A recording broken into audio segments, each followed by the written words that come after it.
minutes. Mr. Williams is recognized for 5 minutes. Thank you, Madam Chairman. And Chairman, thank you for coming to the committee today. We always appreciate you here. And I've always started asking the witnesses, they come before us, if they're socialists or capitalists.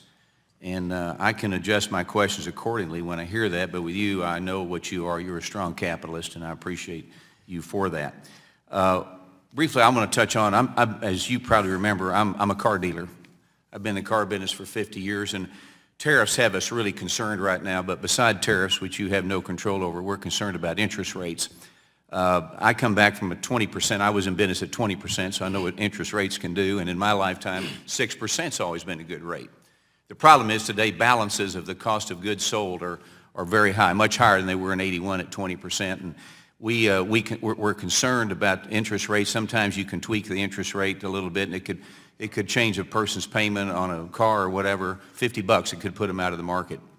And we're a consumption-driven nation, and people want to buy. So I merely take advantage of you being here today to just ask you to be generous or be careful when you start raising the interest rates, because it can affect the economy. And in my business, if people can't buy, we cut orders, and we cut orders, the plant has to lay people off and so forth. So it does trickle down. So interest rates are a real concern that we have, that all of us that finance inventories, and I appreciate you being gentle to us when you consider raising those rates.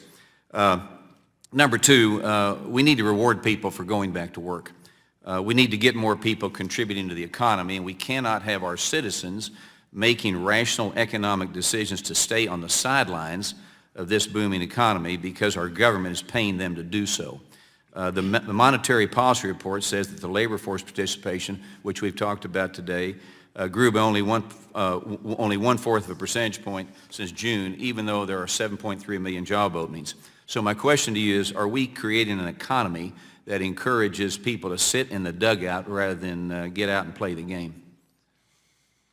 Well, clearly we have a problem with labor force participation, and I think there are a range of opinions and views and research about why that is. I do think there are some disincentives to work.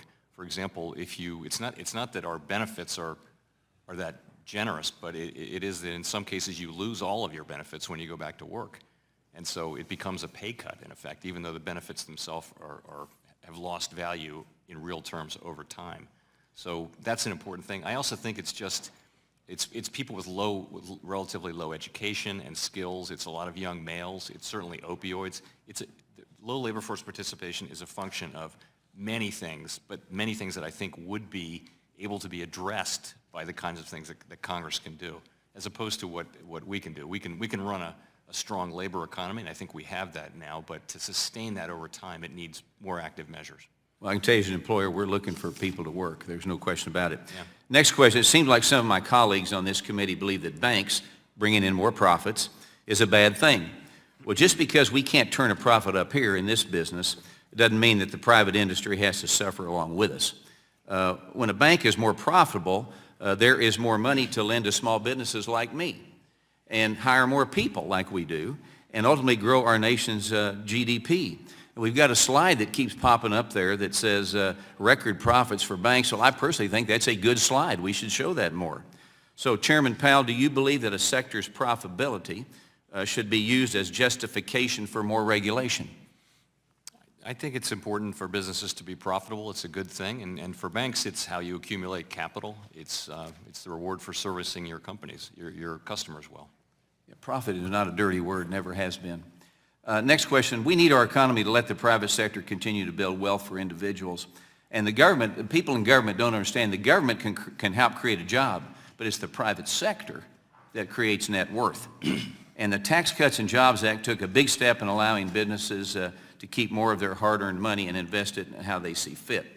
The other major step that was taken last Congress was the passage of Senate Bill 2155, which will continue to roll back the overly burdensome regulations that have been hurting small businesses in Main Street for years. They're finally seeing a little respite, and they're able to do business. So do you believe the Federal Reserve has been coordinating effectively with the other federal regulators to implement this much-needed regulatory relief bill? I do. We are implementing it. We have a lot of resources And there's a lot to do under 2155, as you know, and it's, as I mentioned yesterday, it's our highest priority. It's the biggest thing we're working on right now. Thank you for being here, and I yield my time back.